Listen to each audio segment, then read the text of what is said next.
Assalamualaikum, salam keluarga Malaysia. Hello and good evening. Thanks for joining us. I'm Shohaida Arifin and you're watching News at 10. In our top stories tonight, former shipyard senior officer to be charged tomorrow.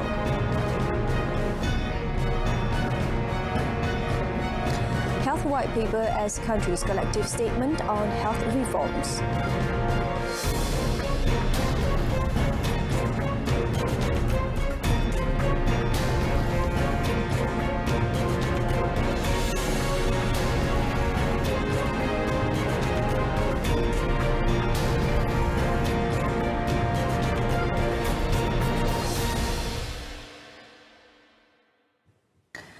The Malaysian Anti-Corruption Commission MACC is expected to charge a former high-ranking officer of Bostad Naval Shipyard BNS Sdn Bhd, the contractor tasked to build 6 littoral combat ships LCS for the Royal Malaysian Navy with criminal breach of trust tomorrow. The individual will be brought to the Kuala Lumpur Sessions Court around 9 a.m. to face the charges. In a statement last week, the MACC said the investigation papers have been submitted to the Attorney General's Chamber AGC with the recommendation to charge several individuals. Prime Minister Datuk Seri Ismail Sabri Yaakob had recently told the MACC to expedite investigations into the LCS case, and should there be solid proof, the Attorney General is to prosecute and bring those responsible to court. Earlier this month, the Public Accounts Committee PAC disclosed that the committee had held 9 proceedings regarding the LCS issues starting on 18 November 2020. It was found that though the contract was awarded through direct negotiation and 6.083 billion ringgit was paid by the government, not even one LCS ship has been delivered, with 5 ships should be ready by August 2022. The development of the health white paper comes at right time to make national health system more resilient in facing future challenges. Prime Minister Datuk Seri Ismail Sabri Yaakob said the health challenges faced previously and what to expect in the future should serve as a basis to improve and strengthen the existing health system. According to him, after more than 2 years, the COVID-19 pandemic hit the world. A comprehensive plan needed to be drawn up to ensure the well-being of keluarga Malaysia remains strong in the future. Sistem kesihatan negara kita, sama ada kerajaan maupun swasta, telah berfungsi dengan cemerlang sehingga sebahagian besar keluarga Malaysia menikmati tahap kesihatan yang baik, terutamanya ketika kes pandemik COVID-19 memuncak. Namun begitu, kita tidak seharusnya merasa selesa kerana pandemik COVID-19 bukanlah yang terakhir, kerana terdapat pelbagai cabaran baru bakal muncul. Seterusnya akan menguji tahap keberkesanan dan ketahanan asas sistem kesihatan sedia ada. The proposed health white paper, he added, was aimed at strengthening Malaysia's healthcare system so that it would be in line with the people's health needs, apart from always being ready to face future obstacles. Datuk Seri Ismail Sabri also said he hoped the national healthcare system would support and help keluarga Malaysia to stay healthy and no longer focus on treatment and intervention after illness. He said he also hoped the healthcare system could fulfill the treatment needs of Malaysians sustainably and resiliently, including in a global pandemic situation, and also for the country's healthcare system to be a source of pride for the nation. Meanwhile, the health white paper, which is expected to be tabled in Parliament in November, should be the country's collective statement of intent on how it can make the health system more sustainable and resilient through a whole-of-government and whole-of-society mindset. Health Minister Khairul Jamaluddin said the COVID-19 pandemic had brought into sharp focus the need for healthcare reforms, where never before had the interdependence of health, finance and the social fabric been so visible. Established efforts should be continuously strengthened, but we also need systemic reforms on how healthcare is delivered, financed and governed. To secure these long-term challenges, the Health White Paper will be focused on the most fundamental reforms to address major systemic and structural challenges by the healthcare system rather than a specific disease or an individual demographic. To further secure the reforms, Khairi said the Health White Paper will also propose a Health Reform Commission to independently monitor, advise and report on the status of implementation to the government, parliament and the people. He further said it was important to ensure the Health White Paper focused on the most fundamental reforms to address major systemic and structural challenges faced by the healthcare system rather than a specific disease or an individual demographic group.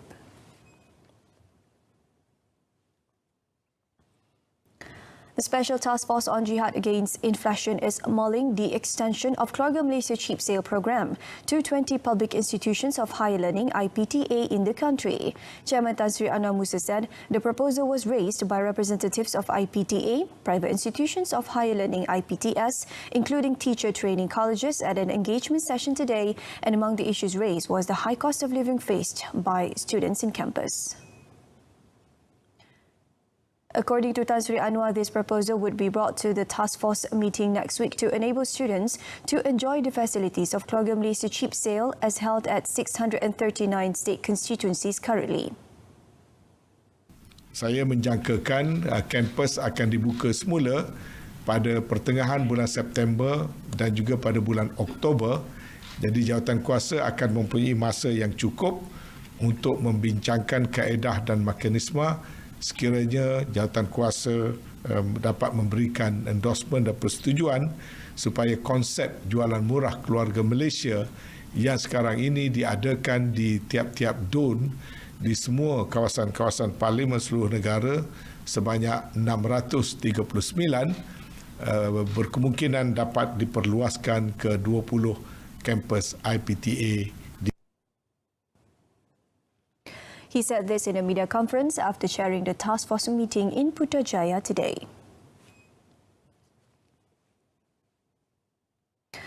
The process of transferring ownership of school land to Department of Director General of Lands and Mines (JKPTG) needs to be implemented before any upgrading or construction is done for any dilapidated school. Senior Education Minister Dr. Muhammad Razif Jidin said this is crucial as the land ownership process is among the main factors that disrupted the rehabilitation of dilapidated schools nationwide. For instance, he said there are several schools in Sabah facing such problems where the project tender and contractor are ready but the project is stalled over land.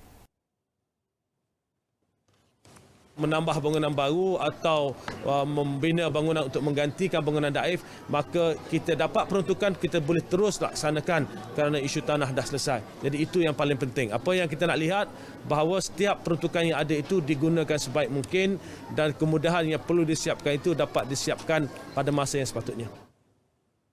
He was met after officiating the new buildings of Sekolah Kebangsaan Ulu Kukut and SK Sarang near Kota Belud.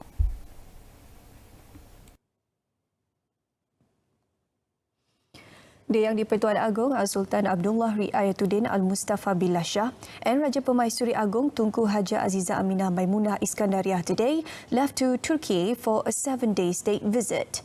The special aircraft carrying Their Majesties took off from the Bungaraya Complex Kuala Lumpur International Airport KLIA at about 10 a.m. Comptroller of the Royal Household for Istana Negara, Datuk Seri Ahmad Fadil Shamsuddin, in a statement today said the state visit by Their Majesties was at the invitation of President Recep Tayyip Erdogan. He said the state visit to Turkey was scheduled for last year, but it was postponed due to the COVID-19 pandemic. The state visit is the first by Their Majesties since the COVID-19 pandemic, he said, adding that the last state visit by Their Majesties was in August 2019 to Indonesia. According to Datuk Seri Ahmad Fadil, the last state visit to Turkey by a Malaysian constitutional monarch was in 1992 by the 9th Yang di-Pertuan Agong, Sultan Azlan Muhibbuddin Shah Ibni Almarhum Sultan Yusof Izzuddin Shah Ghafarullahu. He said the state visit symbolized the importance, closeness and strong bilateral relationship between Malaysia and Turkey, which was established since 1964.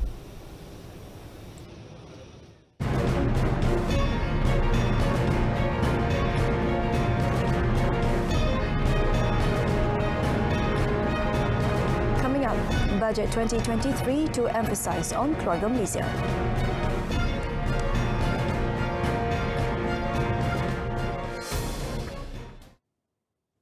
Budget 2023 that will be tabled in October will continue to place emphasis on the welfare of keluarga Malaysia.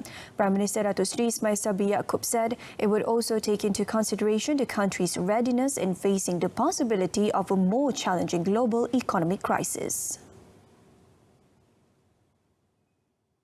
Alhamdulillah, selepas hampir setahun menerajui pentadbiran negara, saya gembira melihat prestasi ekonomi negara kini berada di landasan kukuh untuk kembali pulih dan berdaya tahan.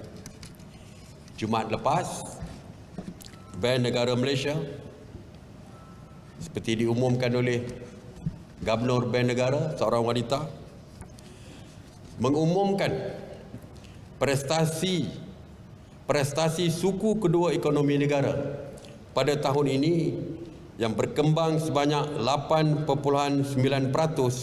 dengan disokong kegiatan ekonomi yang kembali normal. Commenting on the country's economic performance, Datuk Seri Ismail Sabri said, although Malaysia was facing a rise in global inflation, household and business expenditures had increased and were among the main contributors to the national economic growth. The Premier said Malaysia's trade volume also surpassed 2 trillion ringgit for the first time in 2021, namely an increase of 24.9% compared to the previous year as a result of encouraging performance of domestic exports and re-exports. Apart from that, he said the total net foreign direct investment FDI inflow for the year 2021 was 48.1 billion ringgit, surpassing the figures of the years before the COVID-19 pandemic. Datuk Seri Ismail Sabri added that since the country entered the endemic phase, its unemployment rate had also reduced to the pre-COVID-19 pandemic level, which is 3.8%. The Ministry of Communications and Multimedia KCOM is focusing on three main aspects in its efforts to make Malaysia an ICT hub in line with the Malaysian Digital Economy My Digital initiative.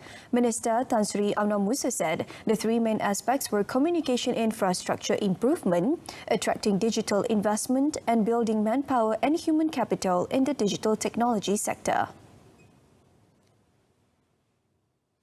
Bagi mengukuhkan ekosistem kesaling hubungan, Kementerian sedang melaksanakan pelan jalinan digital negara atau jendela fasa 1 dan tak berapa lama lagi akan masuk ke fasa 2 untuk memperluaskan liputan dan mempertingkatkan kualiti perkhidmatan jalur lebar 4G khususnya sebagai satu persiapan untuk selanjutnya memulakan roll out bagi teknologi 5G. The Minister noted that KCOM is also improving the connectivity ecosystem infrastructure under the Jendela Plus plan to support the implementation of My Digital. Jendela Plus is focused on three elements, namely international connectivity (IC), Internet Exchange Point (IXP), and Data Center (DC).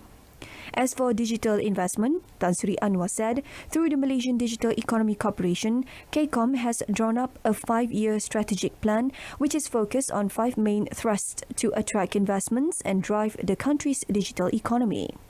The 5 main thrusts include targeting an investment of 50 billion ringgit in digital economy, creating 50,000 job opportunities in digital industry, attracting 50 Fortune 500 technology companies to do business in Malaysia, and enabling 5 global unicorn companies to operate in the country.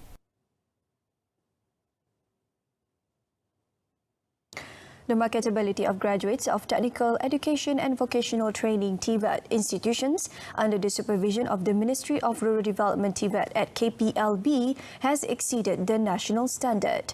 Rural Development Minister Datuk Seri Mazik Khalid said the average graduate employability rate for all TVET at KPLB educational institutions has now reached 87.67%, while the National Key Performance Indicator KPI National Employability Rate set was 86.7%, which needed to be achieved in 2025. Kadar kebolehpasaran yang melebihi paras standard nasional ini secara tidak langsung mencerminkan bahawa pendidikan TVET yang dibekalkan oleh institusi TVET di KPLB termasuk UniKL berupaya menyediakan kebolehkerjaan dan laluan kerjaya yang cerah kepada para graduan. The minister also noted that high-level TVET students are equipped with internationally recognized professional licenses that enable them to get jobs at the global level. In addition, he said the TVET institutions are also actively applying Industrial Revolution 4.0 applications such as Internet of Things, artificial intelligence and cybersecurity in the programs offered. He stated that 280 TVET at KPLB educational institutions offer 515 TVET programs or courses in 15 skill clusters. The Selangor State Development Corporation PKNS and Bank Islam Malaysia Berhad Bank Islam have signed a memorandum of understanding to offer Islamic housing loans based on the Tawaruk principle. PKNS Chief Executive Officer Datuk Mahmud Abbas said the MOU aims to make it easier for customers to get loans as Bank Islam offers various loans facilities for the property sector from projects in development to completed projects. Speaking to reporters after the signing ceremony today in Shah Alam, Datuk Mahmud said PKNS is aware of society's concerns over home ownership amid economic uncertainties. Di mana pelanggan-pelanggan kami dapat menikmati rumah idaman mereka. Ini kerana pelanggan-pelanggan PKNS ini bukannya orang kaya-kaya. Rumah yang kita jual di antara 600,000 ke bawah. Kebanyakannya dimiliki oleh orang B40 dan juga M40. In addition, he said PKNS is targeting a gross development value GDV of 600 million ringgit this year, depending on market conditions. Okay. The Central Zone Customs Department has crippled attempts to smuggle in tobacco products, contraband alcohol and Zam-Zam water worth 1.8 million ringgit through OP Contraband 1 and 2 from May to July this year. Central Zone Customs Assistant Director Muhammad Sabri Saad said among the offences include attempts to avoid tax, store and sell smuggled cigarettes and alcohol, including an attempt to smuggle in 4 containers of contraband alcohol. According to Muhammad Sabri, 4 containers were seized in Port Klang on 25th May, 8 June and 21st June, while OP Contraband 2 was carried out from 18 to 27th July throughout the Klang Valley via an integrated operation by the Federal Territories, Selangor and Kuala Lumpur International Airport branches. So, operasi ini telah berjaya mengesan cubaan menyeludup melalui kontainer dagangan rokok, tembakau kunyah, chewing tobacco, dan minuman keras serta penginputan air yang disyaki, kalau kita tengok label pada botol itu air Zam-Zam lah. Speaking to reporters at the Kelanjaya Customs Complex today, Muhammad Sabri said all the products in the containers seized by the customs were actually goods that have been banned from being imported into the country. He said these goods were falsely declared as other products to fool the authorities. He said 18 individuals aged between 20 and 40 have been detained for their involvement in various offences, adding that the department has also opened investigations on 30 cases.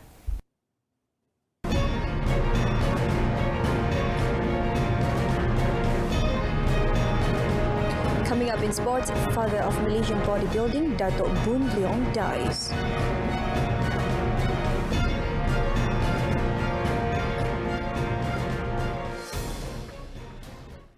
The country's sports arena woke up to the news of the passing of national bodybuilding figure Datuk Dr. Gan Boon Leong this morning. He was 84. Datuk Gan, born on 25th August 1937, has won the title of Mr. Universe, Mr. Asia and Mr. Malaysia. He also received the honorary Mr. Universe Award in 2000, thus being recognised as the father of Malaysian bodybuilding. His dedication and services in bodybuilding was not only as an athlete, as he had served as the president of the Malaysian Bodybuilding Federation and the president of the Malaysian Weightlifting Federation, in addition to his involvement in the political field, including holding the position of Malacca Executive Councillor and State MCA Chairman. Datuk Gan leaves behind a wife, Datuk Chong Kin Yok, and 7 children. He will be buried this Friday in Bekok Tangka in Johor. Malaysian gold medalists at the Birmingham 2022 Commonwealth Games and the 11th ASEAN Para Games APG in Solo, Indonesia will be rewarded by the government for bringing glory to the country. The matter was announced by Youth and Sports Minister Datuk Seri Ahmad Faizal Azumu. The minister said they will be given incentives under the Sports Victory Prize Scheme program. He added that the ministry is planning to celebrate their achievements with Prime Minister Datuk Seri Ismail Sabri Yaakob. Datuk Seri Ahmad Faizal was asked whether the government would provide incentives to Malaysian athletes who brought home the gold medal from the 2022 Commonwealth Games. The national contingent won a total of 7 gold, 8 silvers and 8 bronzes medal at the 2022 Commonwealth Games. For the APG Games, Malaysia collected 36 gold, 20 silver and 14 bronze medals to rank 4th in the medal table. Alright, so that concludes this evening's news at 10. In our top story, former shipyard senior officer to be charged tomorrow. Join us again at 12:30 tomorrow afternoon. I'm Shuhaida Arifin. Stay tuned to Saluran Berita RTM. Salam keluarga Malaysia and have a pleasant evening.